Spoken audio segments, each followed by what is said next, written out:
Ladies and gentlemen, welcome to the Wall of Power Radio Hour. This is your host, Paul Metza. We have a great guest on tonight. Brian Bart is a guitarist, a producer, and he used to play in kind of a hard rock band called Dare Force that used to rock the ballrooms and the clubs in the 70s and 80s in Minneapolis.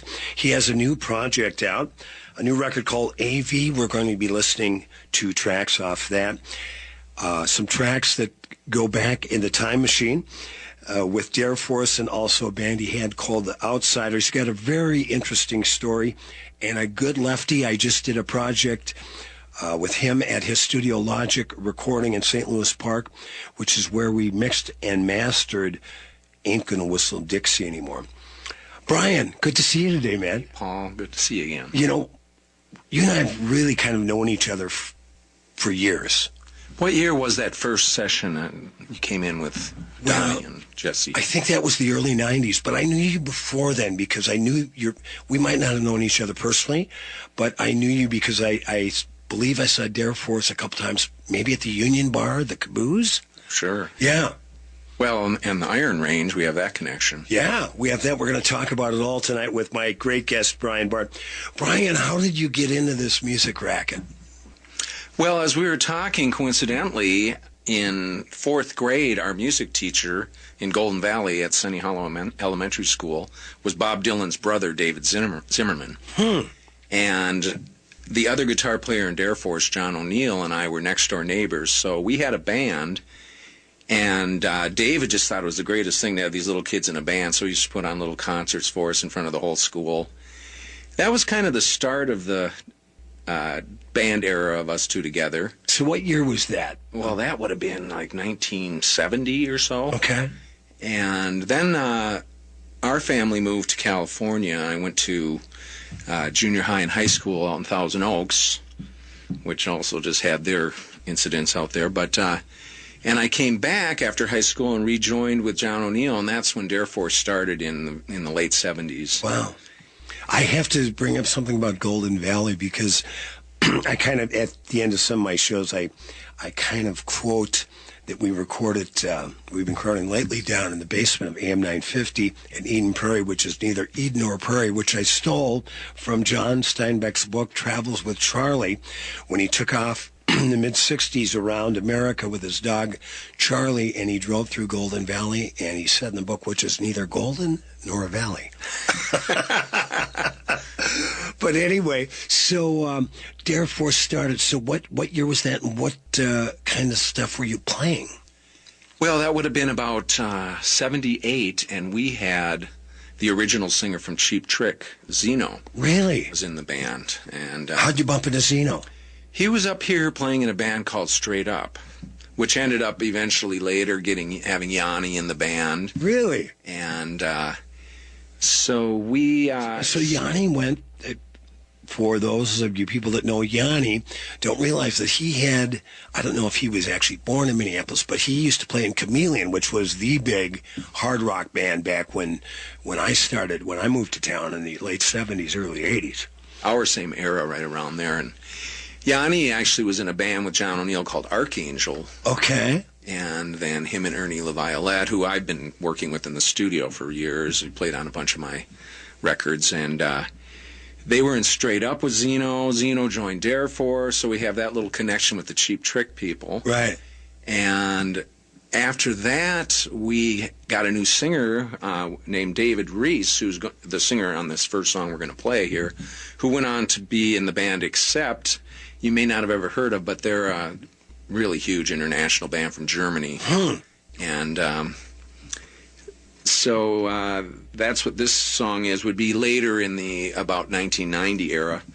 What would you call Dare Force? Would you call it hard rock? Hard rock. It was kind of almost before the heavy metal era, and we were a little more melodic. And in the Zeno era, we were a little bit more like Cheap Trick. And then we got Dave Reese in the band because we kind of wanted to get a little heavier. Then we got to be a little bit more like Thin Lizzy and Van Halen and that kind of music. But you were kind of traversing that hair metal line, because I've seen those pictures of Dare Force back in the day. Definitely. I mean, we had... describe the look that Dare Force had back then. Well, in the old days with Zeno, it was a little more power pop, and then with Dave Reese, we started getting, leather pants and things like that. You guys were rocking spandex though at some point, weren't you? Well, I never did because I was too skinny, but yeah, we kind of went through that Scorpions era and all that kind of stuff. In fact, the thing about Dare Force I always like to tell people is that we did almost 2,500 gigs in 37 states, and wow, and we played in Venezuela and Puerto Rico. And who was booking you back then? Well, that's the other thing. We probably worked with almost every agency in town. We worked with GMA and ARM. And good mileage agency. yeah, we've definitely put Marsh. You had to work with Marsh. We worked with Marsh. Actually, in the very beginning was Marsh. He booked us in San Juan, Puerto Rico. We played Roberto Clemente Baseball Stadium in front of 10,000 people. Wow. In Puerto Rico. In fact, me and some my girlfriend and friends are going to be in Puerto Rico in a couple months, so for about the 5th time. But wow! So we were a heavy touring band, and the other thing that set us a little bit apart from other bands is we were recording from the get-go with Zeno. We went in with Paul Stark into Blackberry Way. Paul Stark, of course, who started Twin Tone Records. Right, and he used to work for Straight Up back in the day. Really? And we recorded from the get-go, and actually Zeno had connections with Cheap Trick's management, so we were really close to almost getting a record deal through the Cheap Trick management companies. And so those recordings at Blackberry Way were a little more power pop, Cheap Trick-ish sounding. And then after that, we went into the studio with Marsh. And kind of another interesting little tidbit is we changed drummers, and we got Johnny Bolin, who was the brother of the famous Tommy Bolin, who played with Deep Purple and James Gang. I used to live Johnny Bolin when I lived at 1818 LaSalle, which I refer to as 1313 Mockingbird Lane. And starting in 1990 for 5 years, Johnny lived right around the corner. And there was this great little Vietnamese restaurant. I mean, it maybe had 4 tables, but they had the best pho soup in town. So Johnny and I would see each other, almost weekly. Where did Johnny end up? Is he still with us? Johnny has been with Black Oak, Arkansas for the last 30 years. Really? Are you still in touch with him? Oh, I see him all the time. I just talked to him the other day. In fact, it's kind of funny because every time I go see Black Oak, when I lived in California, was at California Jam 1 when I was 15 years old. Wow. And I saw Black Oak, Arkansas there, as well as Deep Purple. Strange little connections. And then I think Jim Dandy from Black Oak is still rocking the tight pants and with a little bit of a beer belly now, but he's hilarious. Well, John O'Neill from Dare Force and I were backstage talking to him, and I told him about the California Jam thing, which had 500,000 people there, and I told him the story, and then he went, "Hey," he sounded like the guy in Waterboy. You can't even understand the Cajun accent. Right. So we were laughing. He's just a total Cajun down-home guy. But so anyways, Johnny Bolin and I played out the second half of Dare Force, and we did tons of big concerts. We played with Kiss and Scorpions in Kansas, Rat. We did a lot of big opening gigs. And you did, and there was still in the 70s and 80s a ballroom circuit that actually started in the late 30s and 40s with big bands, the Cato Ballroom in Mankato and, outside of Rochester and places like that. But back when you guys were very popular, you were putting how many people in, let's say, the Cato Ballroom on a Friday night? Well, we played all these ballrooms around the area, but our main... And what were some of the other bands? Jesse Brady? Chameleon, Jesse Brady. There would be Rocking Horse. Yeah, Rocking Horse, right. Forgot about that. I can't even think of some of the other bands back in those days, but we actually played more club gigs. We would play like at Boyd's on the River and Libation Station, Thumpers. Sure. And we had the best schedule because we'd play, 2 nights in St. Paul at the Pain Reliever, then 3 nights at Boyd's on the River, and we'd just be out rollerblading around the lakes. And our band house was right on Lake Calhoun all those years. So And you played in my hometown, Virginia, Minnesota, at Norman's Bar, where I used to play, which actually my grandfather owned in the 40s and 50s when it was called the Roosevelt Bar.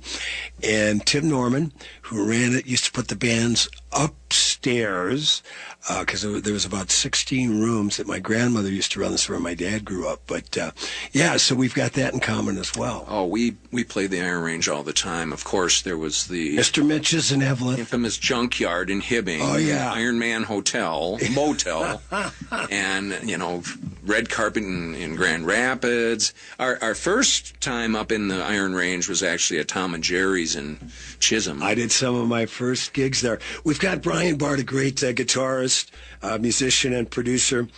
We're going to talk about his new record, AV, but we're going to end this set on the Wall of Power Radio Hour with a Dare Force track from 1990 called Civilized Evil.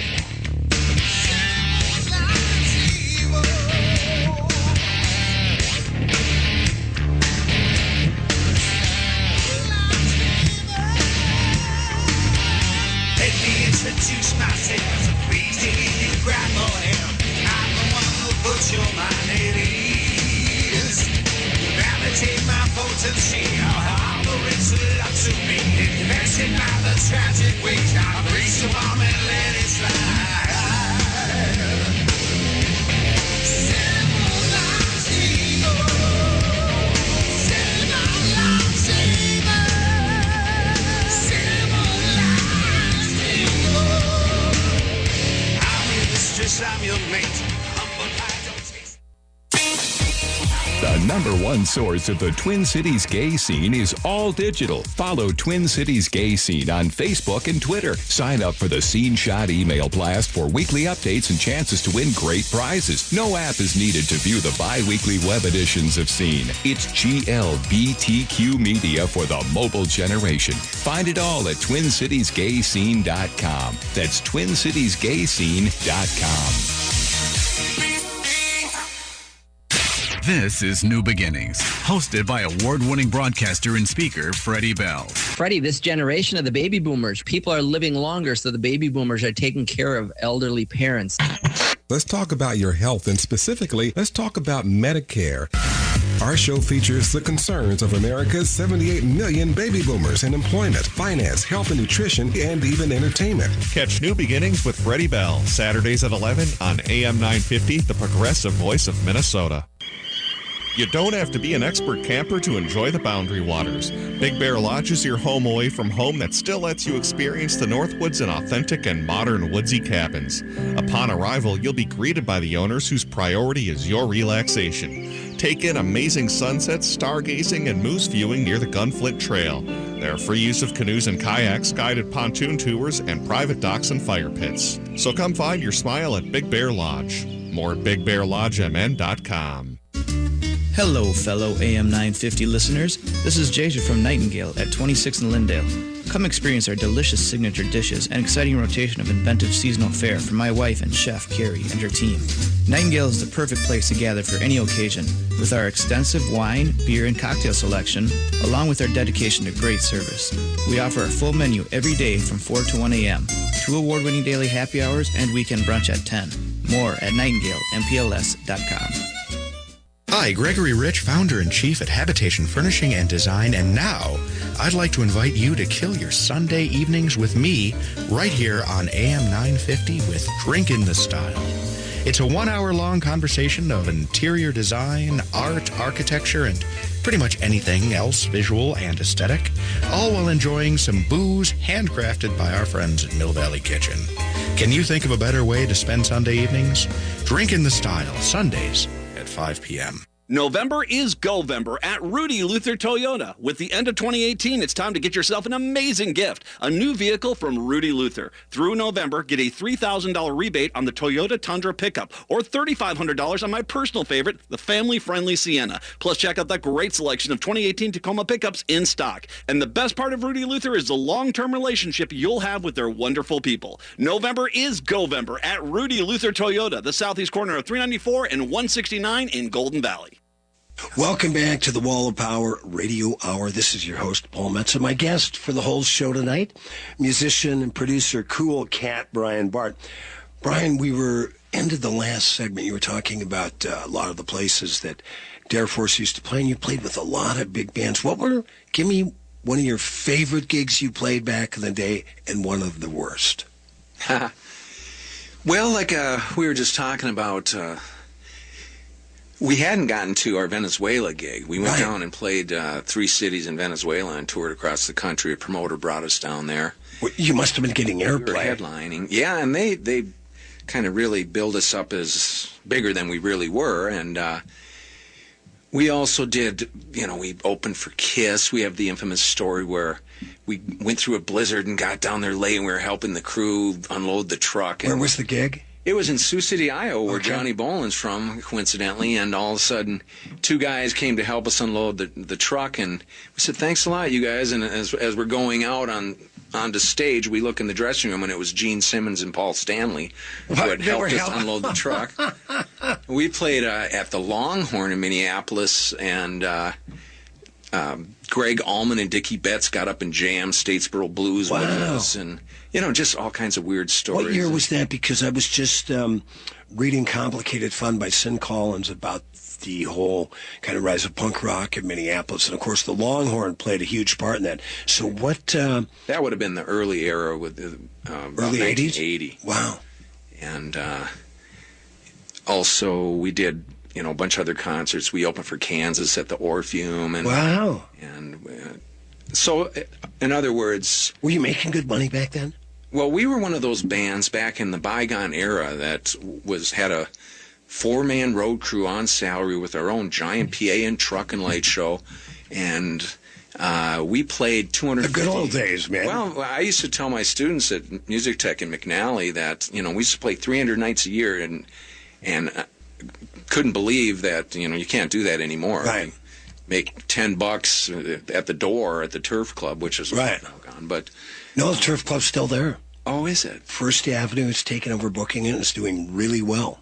Oh, what was the one they just tore down in St. Paul? Oh, anyways. Yeah. So we did tons of playing. You can't do anything like that these days. And towards the end of the Dare Force era, when things did start kind of phasing out a little bit, I used to always talk about, cable TV, and drinking age went up, and the dram shop insurance policies, the bars used to have to pay for liability insurance. So the bar scene started to dwindle right towards the end of the Dare Force era. Right, and then the other thing is, the AIDS scare.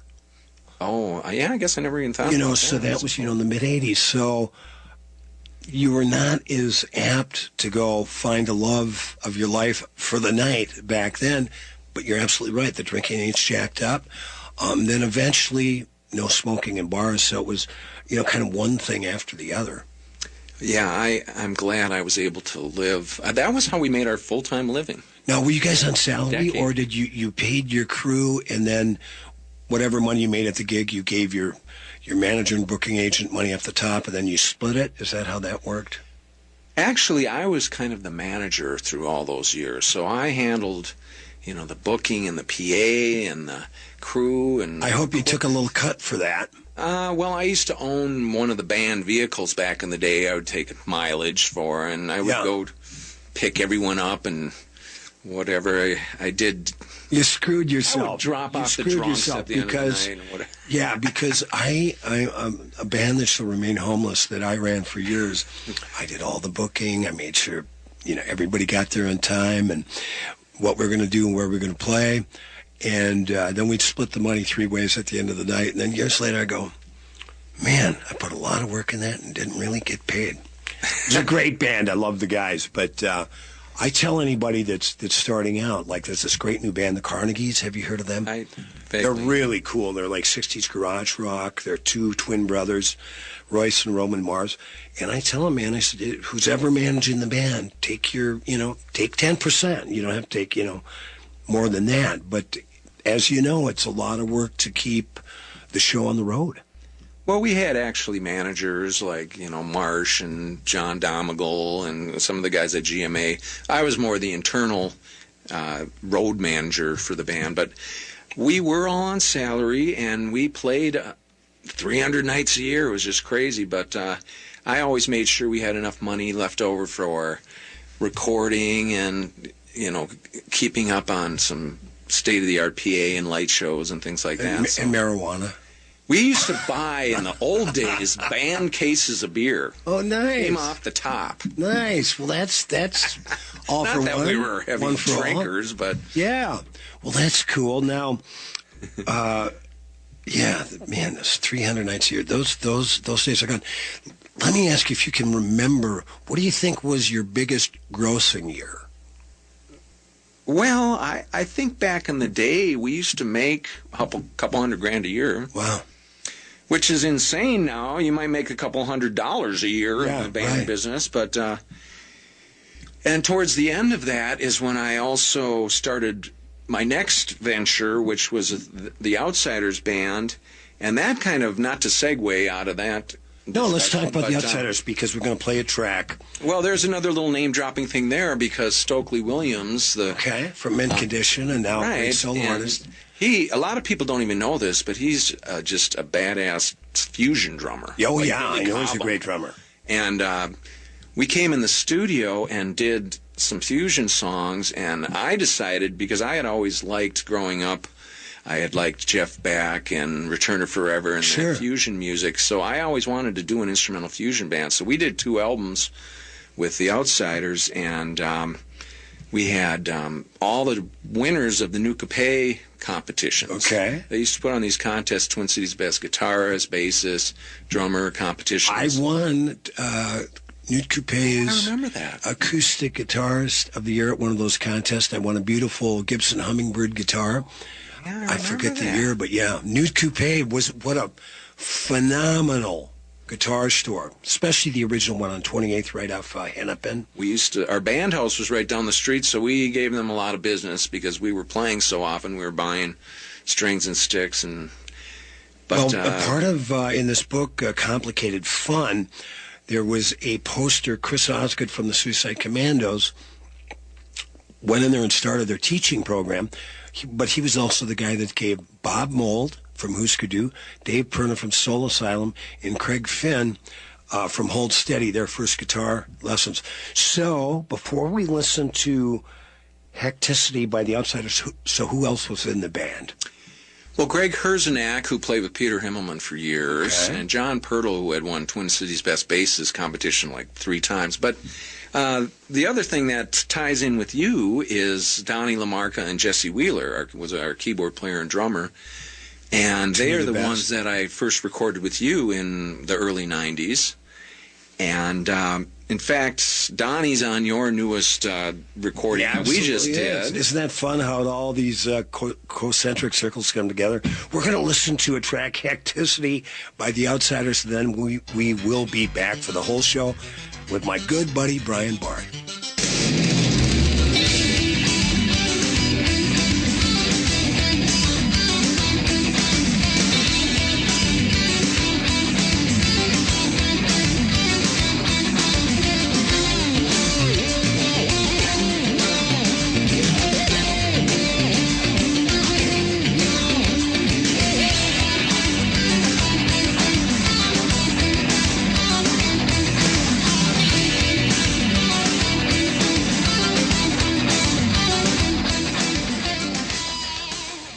This is Chad, owner of AM 950. I've been telling you about my friends at Snap Construction, who are arguably the most well-reviewed exterior construction company in the metro. Don't just take my word for it. Take a look at all their reviews online. Winter is the most cost-effective time of the year to complete your construction project. A majority of Minnesotans choose to have their work completed on their home in the summer when they should be enjoying the weather. As a result, the demand for labor in the summer is much higher. The most cost-effective way to improve or restore your home is in the winter due to the lower demand. Right now, Snap Construction is offering an additional 30% off of labor to the AM 950 listeners on your next construction project between now and the end of February. Call 612-333-SNAP and mention AM 950 for an additional 30% off. As always, Snap Construction stands by their work with a lifetime craftsmanship warranty. Don't wait to get a free estimate by calling 612-333-SNAP or find them online at snapconstruction.com. Financing options available. Visit the wine bar at Cafe Latte and enjoy a unique handcrafted pizza and glass of wine. The perfect place for an intimate night or an evening with friends. Choices range from spicy Italian sausage and sweet roasted peppers to the one-of-a-kind nacho chicken pizza layered with blue corn tortilla chips. The approachable wine list offers over 30 by the glass with special emphasis on wines from Washington State. End your night with one of Cafe Latte's melt-in-your-mouth desserts. 850 Grand Avenue, St. Paul. I'm Steve Conklin. And I'm Jake DeRoff. We're the hosts of the Mortgage Talk Show, Sundays at 12:30. Every week we bring you insights on home financing, discussing rates, programs, local and national news. Whether you're buying your first home or your 100th home, we have tips and inside information to save you money and feel like a mortgage master. Check us out for more information and email us any questions at mortgagetalkshow.com. Tune in to the Mortgage Talk Show every Sunday at 12:30 on AM 950. Hi, this is Laura, and I want to tell you about my family's favorite thing. It's our wood stove. We bought it about 14 years ago from Woodland Stoves and Fireplaces. And see, the wood stove has actually paid for itself because we can keep the main area that we live in toasty warm with this great moist heat. But more important than saving money, it has actually improved our lives. Having a fire simplifies life. It provides comfort. It sort of takes the chill out of winter. I'm Peter Solak. In 1977, I started Woodland Stoves and Fireplaces, and I experienced the simple joy of warming myself by a fire. I also realized that the place and the way we embrace fire has evolved in a diversity of forms and styles. So at Woodland Stoves and Fireplaces, we have brought together the widest selection of our fireplace products and technical knowledge in the Twin Cities. Our mission is to use our knowledge to help you choose the design and function that is right for you and your home. Visit Woodland Stoves and Fireplaces today and find the right fire for you. With your AM 950 weather, this is Eric Nelson. Tonight, 1 to 3 inches of snow with lows around 30. Sunday, snow's likely again, mainly before noon with a high of 32 and a low around 20. Monday will be sunny with a high near 26 and a low around 13.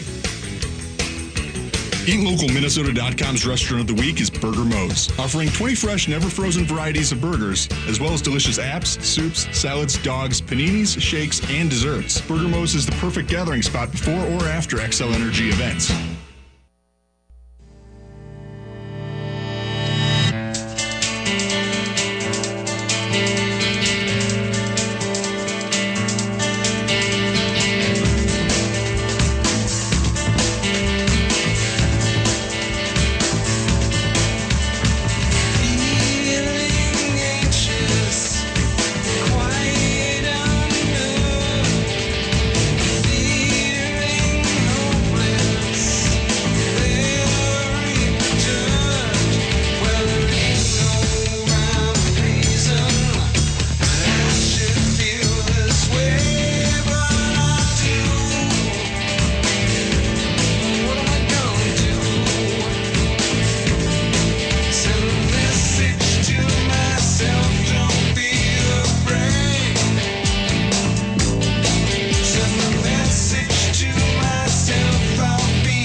To the Wall of Power Radio Hour. This is your host, Paul Metza. We just listened to a track off my guest, Brian Bart's new record. The new record's called AV.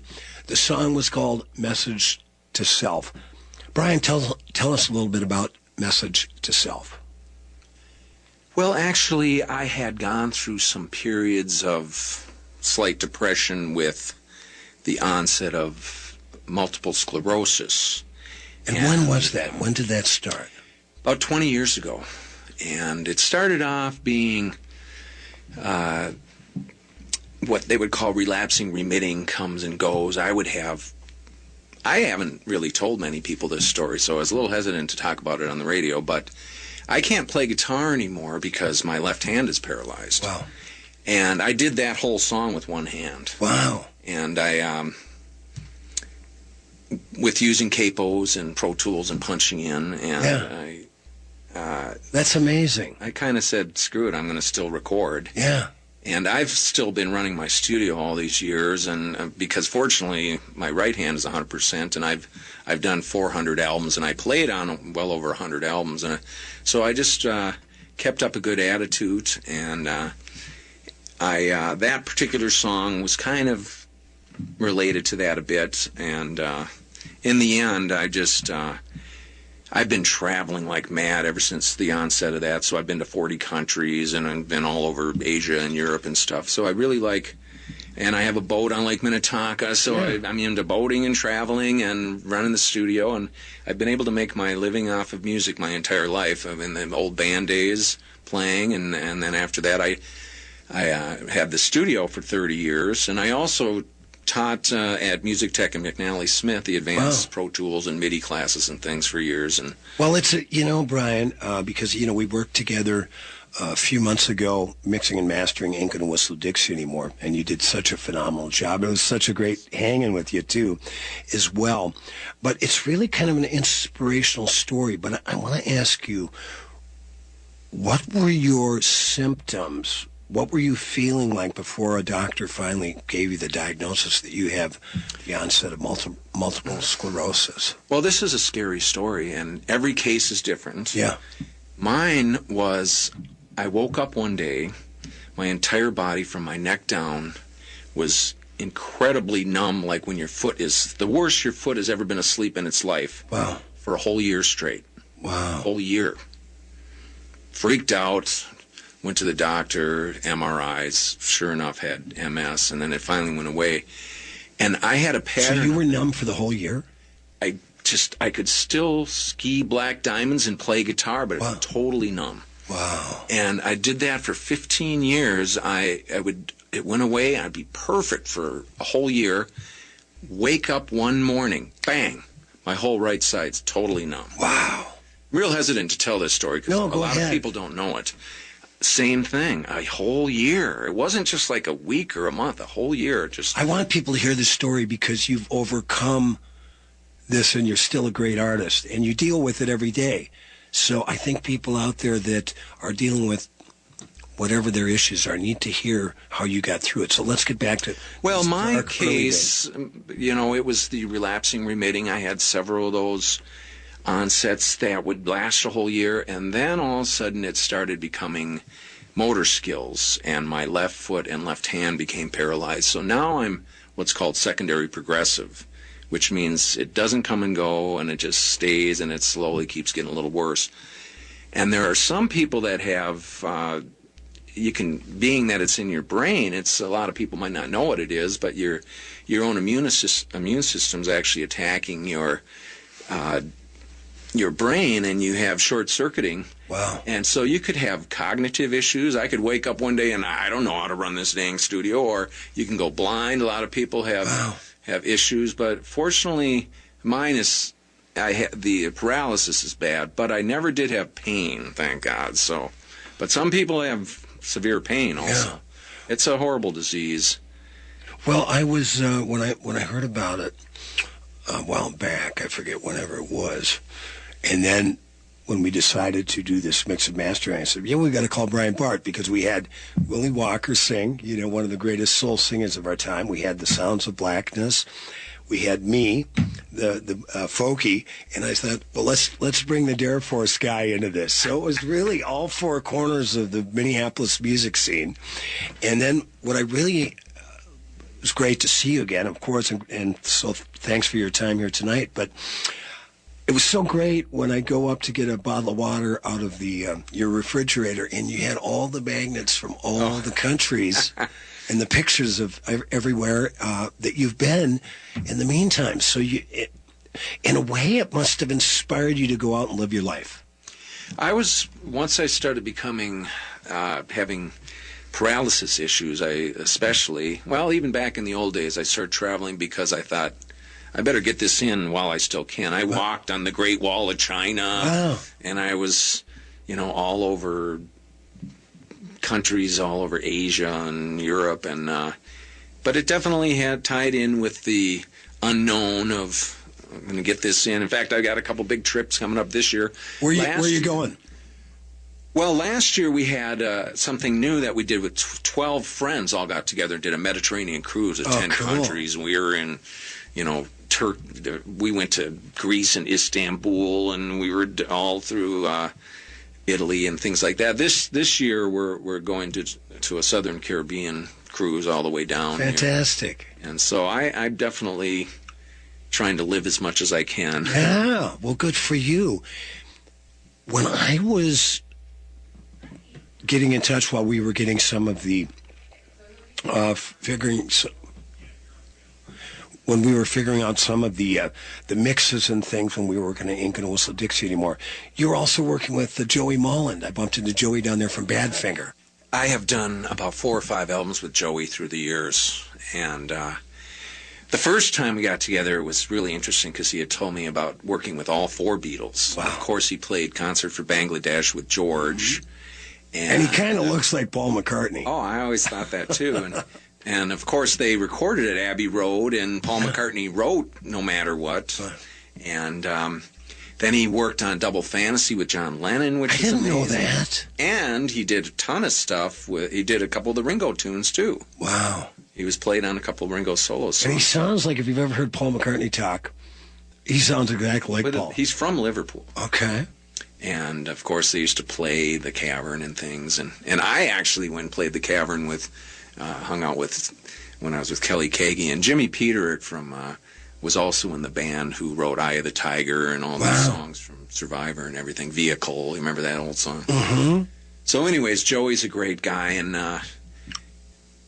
one thing that's nice about working with Joey is I've done this through the years where I sometimes have rental sessions. I set up sessions for people and train them in, and then they can go run half the session themselves for a discounted price, and then I come down and help them mix and things like that. So that's one of the reasons why he worked with me through the years. And so this would be a good time, Brian Bart, if people want to find out about the record, or even maybe rent some studio time, or have you produce something for them, how can they get a hold of you? Well, I have, just last week, I got a few more record stores online. I've got my new album all over the internet, and I even have free downloads at ReverbNation.com/Brian Bart, because I'm not really in it to make money, just trying to get my music out there. But I also have records at all the local stores, like down in the Valley and Electric Fetus. I just dropped some off at Hi-Fi and some of those places. Okay, but if somebody out there wants to record in your studio, how do they get a hold of you? Well, the best place to probably do that would be to try and get a hold of me. Look me up on Facebook. I used to have a website for years, but I now I'm just kind of using social media. So I guess Brian Google on Facebook. Okay, if you Google me, I'm all over Google. Okay. And I've done, like I said, I'm going on 400 records and a couple thousand demos for 30 years. Well, you've got great ears. Oh, thank you. Yeah, I was nominated 6 times for Best Producer and Engineer, but I kept losing to Prince and Jimmy Jam and Terry Lewis. So that guy, I'm telling you. Damn it. Tell us a little bit about the tune we're going to hear off Brian Bart's new record, A-V, A-V, of course. Time Waits for No One. Who's on this? Time Waits for No One is the one that has Kelly Kagi on drums, and my good friend from Night Ranger who sang and wrote Sister Christian and a bunch of those songs, and we went and toured, did some gigs in Europe together. And that song is about how fast time has been flying by, and now, as we were talking about 1980, all of a sudden 40 years later, whatever, that's how fast things went. So I tried to use a bunch of little metaphors about, damn, the time's flying past here, but it's time to get on it.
one source of the Twin Cities gay scene is all digital. Follow Twin Cities Gay Scene on Facebook and Twitter. Sign up for the Scene Shot email blast for weekly updates and chances to win great prizes. No app is needed to view the bi-weekly web editions of Scene. It's GLBTQ media for the mobile generation. Find it all at TwinCitiesGayScene.com. That's TwinCitiesGayScene.com. Hi, it's Tom Hartman for Continental Diamond. You've heard me talk about this place for a long time, and this holiday season, it's time to get your loved one a gift that will last a lifetime. Their experts know all the latest trends and will help you find the perfect gift to fit any budget with an amazing in-stock selection to choose from. Stay away from the craziness of the malls and visit Continental Diamond, adjacent to the West End in St. Louis Park, and at ContinentalDiamond.com. That's Continental Diamond for the perfect holiday gift. Hello, humans. This is me, Ellie Krug, with Ellie 2.0 Radio on Monday mornings from 7 to 8 a.m. You've all heard the song Santa Baby by Eartha Kitt. Did you know that Kitt was a big idealist? Or that she wasn't afraid to speak truth to power? I'll tell you more in my next show. Also, I'll give you the skinny on Tom Steyer, billionaire philanthropist who's now pushing the 5 rights. Ellie 2.0 Radio, engaging and real on AM 950, the progressive voice of Minnesota. As a family-owned business, Standard Heating and Air Conditioning has been serving the Twin Cities since 1930. A new furnace or air conditioner from Standard Heating and Air can lower your monthly utility bills, administer more consistent temperatures, and even improve indoor air quality, making your home safer and healthier for the whole family. The average heating and cooling system lasts 15 to 20 years. So if yours is on its last legs, call Standard Heating and Air Conditioning. Learn more at standardheatingdeals.com. Standard Heating and Air Conditioning, the comfort you deserve. Most of us try to be careful about how we eat and the safety of our food. At Total Dog Company, we believe in giving our dogs nutritious, safe food, too. We offer a variety of kibble, canned and frozen and dehydrated raw foods. We study ingredient lists of every food we sell, and we don't sell products that are primarily vegetable protein or that contain generic proteins, byproducts, fillers, or artificial preservatives. Find us in New Hope off of 169 at 9432 36th Avenue North and at TotalDogCompany.com. Hi, this is Jen of Vandalia Glassworks. Are you looking for a magical gift for the holidays? Consider the gift of art created from fire and blown to beautiful perfection. Vandalia Glassworks features stunning glass pieces that are one of a kind. Colorful, elegant vases, bowls, platters, paperweights, sculptures, tumblers, pendants, and more. Special pieces of art available for every price range. Find that special present at Vandalia Glassworks in St. Paul off the Vandalia exit north of 94. Find more at VandaliaGlassworks.com.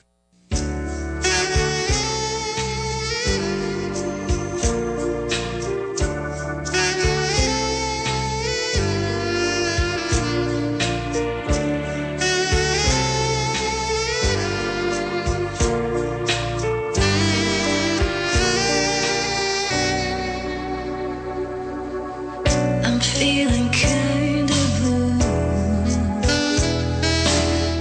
I'm feeling slightly red. Can't put my finger on it. I know that something's not right in my head. I guess this isn't real. Been hiding all Welcome back to the Wall of Power Radio Hour. This is your host, Paul Metzer. We just heard a song called The Real You by my guest, Brian Bart. Tell us a little bit about who was that crazy saxophone player on there? Jason Peterson of the famous Peterson family is a friend of mine, and he played on 3 songs on the album, and that also...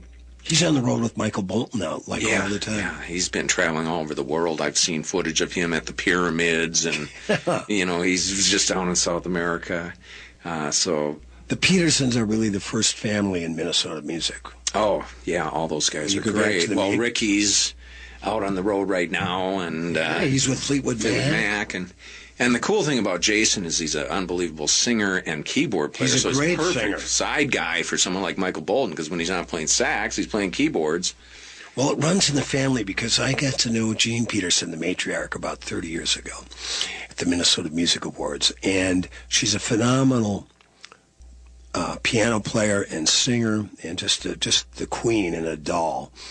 And she passed several years ago. But I had a call. Somebody needed a piano player for kind of a shishi post-wedding party downtown at the Ivy Hotel. So I called Jeannie. She was 85 years old at the time. And I said, Jeannie, I got an hour, really nice paying gig for you right downtown, middle of the afternoon. She looks at her calendar. She goes, I'd love to, Paul, but I've got 3 gigs that day. Wow. So it runs in the family. I love all those people. I feel like a Peterson myself sometime. Well, that last song kind of showed a little diversity on the album. I've got some heavier tunes, but I also have a bunch of mellow tunes, and I have some of the Donnie and Jesse are on a couple songs, and some of the Dare Force guys are on a few tunes. But that song actually has Victoria Vang singing, so I have a couple other guest singers on there too. Now, who's Victoria Vang? Well, she's a local artist who I worked with in the studio, and she just had a great voice. And like I said, I didn't, want to be singing every single song, so I have like Dave Rees from Accept on a couple songs, and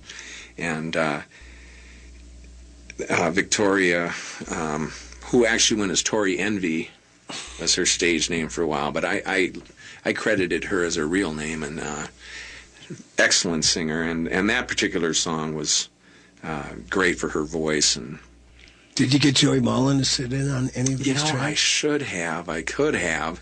I should manage you, Bart. We could put your career in order here. I did an old Johnny Winter song called Still Alive and Well. Okay. And I used Joey's Les Paul on it. That's my Joey Mullen connection to this album. Would you consider going out and doing a set somewhere live, like a CD release party? Well, like I said, I was hesitant to even talk about the MS situation, but I can't play anymore. So I had to use a bit of studio trickery to pull off some of this album, like playing with one hand. I have a foot pedal punch-in pedal, and I would play, and I would do a lot of tuning, alternate tuning of the guitar. So that previous song, I had tuned, and I would stop and I would retune and put on a capo or whatever, punch in the next part. And I had a record deal with Bobby Z doing tribute albums. Okay. I did 40 of them. And I was importing in... No wonder you can afford to travel around the world. Well, that was actually financed by Tom Petters before he was indicted and went to prison. Crazy. Kind of an interesting story, but... total Minnesota story there. In other words, that whole song was played with one hand, except for I was importing in guitar solos. Okay. And time stretching them and pitch shifting them to fit. So I can still have solos, even though I can't play them. So, to answer your question, I couldn't really go out and gig, but I am trying to promote it a little bit and, posting songs on Facebook or whatever. I always like to send people down to the greatest record store in America, the Electric Fetus, which on June 10th celebrated their 50th anniversary. I go there almost weekly. Sometimes I just go there to hang out because it's such a great vibe. And, look through the records and read the magazines. But I was just to get I have to get my monthly Mojo magazine. There in Hi-Fi downtown is... Yeah, Hi-Fi Records is great. And then you get to bump into Terry Katzman, who used to work with Husker Du for years. Steve McClellan. Maybe one of the most important men in Minneapolis and Minnesota music is Steve McClellan. He works there on the weekends because I go downtown, I work out at the YWCA. What workout? 10 cannonballs in a sauna is my workout. Then I follow with a martini. But anyway... I had to go down in the valley because growing up, before I moved to California in the old Bob Dylan's brother days, we used to go to down in the valley when we were kids. Right. So I've kind of a record store / head shop. And, of course, the place in Hopkins that's eluding me right now. It's right down from... well, it's Bongo Johnny's. Yeah, I was just there. Runs the place. Yeah, it's 2 doors down from... what is it? Is it Bud and Johnny's music store? Right, yeah. Let's give them a shout. I was just there last week. They have a great record store downtown Hopkins. Yeah, so go check it out. That's been one of my favorite things in town is having done 400 albums, I've worked with so many of the local artists around town. And like we worked together 30 years ago, and all of a sudden we're back in again recently with Dixie. So it's kind of fun being connected to everyone. Well, don't you think, and we've got about a minute left here, Brian Bart, that Minneapolis and Minneapolis-St. Paul, but more Minneapolis, is one of the greatest music towns in America? Definitely per capita. So, and the thing I also like is the diversity. I mean, one thing I've always prided myself in is I used to get into MIDI before it was even invented, using computerized music. So I like to work one day doing hip-hop, the next day metal, the next day some folk artists. And I also do graphics and video editing and multimedia and things like that. So it's all about the diversity of different artists. And I've worked with so many of the local people in town. It's been a pleasure. So, Brian Bart, it was a pleasure working with you a couple of months ago, and ain't gonna miss a Dixie anymore. Pleasure having you on my show. You're a real inspiration to a lot of people, and you're one of the best musicians I've met since I moved here in 1970. Oh, well, thank you for that compliment. I appreciate it. And good luck with your new record, AV, my friend, Brian Bart, and have a great Christmas. Thanks for listening to the Wall of Power Radio Hour. This show is produced by Paul Metza, engineered by Sam Turnberg in the basement of the AM 950 studios in Eden Prairie, which is neither Eden nor Prairie. Find out my upcoming gigs at paulmetza.com. Every Thursday night at Shaw's, 16th and University, 5 to 7:30 with Willie Walker, Sonny Earl in Northeast. Wednesday nights at the Green Lantern in St. Paul, 9 to 11:30. And like my dad used to say, remember to be kind and make someone happy.